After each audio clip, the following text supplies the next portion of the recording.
ಎಲ್ಲರಿಗೂ ನಮಸ್ಕಾರ. Dad little prince ಬ್ಲಾಗ್ಗೆ ಸ್ವಾಗತ. ಇವತ್ತು ಮಾರ್ನಿಂಗ್ ರೋಟೀನು.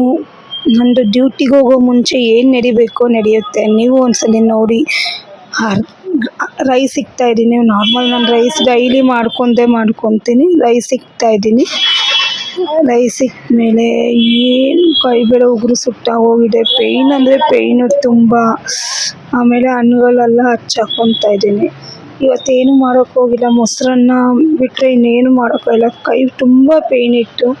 ಅದರಿಂದ ಬರೀ ಹಣ್ಣುಗಳು ಮತ್ತು ಮೊಸರನ್ನ ತೊಗೊಂಡೋದೆ ಅಷ್ಟೇ. ತುಂಬ ಪೇಯ್ನ್ ಅಂದರೆ ಹೆಂಗಾಗ್ತಿದೆ ಅಂದರೆ ನನ್ನ ಕೈಯಲ್ಲಿ ಜ್ವರನೇ ಬಂದುಬಿಟ್ಟೈತೆ, ಅಷ್ಟು ಪೇಯ್ನ್ ಆಗ್ತಾಯಿದೆ. ಹಣ್ಣುಗಳು ಮಾತ್ರ ಹಾಕ್ಕೊಂಡು ಒಂಚೂರು ರೈಸ್ ಮಾಡಿಕೊಂಡೆ. ರೈಸ್ ಹಾಕ್ಕೊಂಡು ಚೇಪೆಕಾಯಿ ಮನೆಯದಿತ್ತು, ಅದೊಂಚೂರು ಕಟ್ ಮಾಡ್ಕೊಂಡು ಹಾಕ್ಕೊತಾ ಇದ್ದೀನಿ. ವಾಶ್ ಮಾಡಿಕೊಂಡು ಎಲ್ಲ ಹಾಕ್ಕೊತಾ ಇದ್ದೀನಿ. ನಾನು ವಾಶ್ ಮಾಡಿ ಹಾಕೊಳ್ಳೋದು ಪ್ರತಿದಿನವೂ ನಾನು ಹೇಳ್ತೀನಿ, ವಾಶ್ ಮಾಡಿ ಹಾಕ್ಕೊತೀನಿ. ಮತ್ತು ಬನಾನ ತಂದು 2-3 ದಿನ ಆಗೋಯಿತು. ನಮ್ಮ ಮನೆಯವರು ತಿನ್ನಲ್ಲ ಬನಾನ. ತಿಂದರೆ ನಾನು ಒಬ್ಬಳೇ ತಿನ್ನಬೇಕು. ಹಣ್ಣುಗಳೂ ಅಷ್ಟೊಂದು ತಿನ್ನಲ್ಲ. ನಾನ್ ವೆಜ್ ಅಂದರೆ ಅವ್ರಿಗೆ ತುಂಬ ಇಷ್ಟ. ನನಗೆ ವೆಜಿಟೇರಿಯನ್.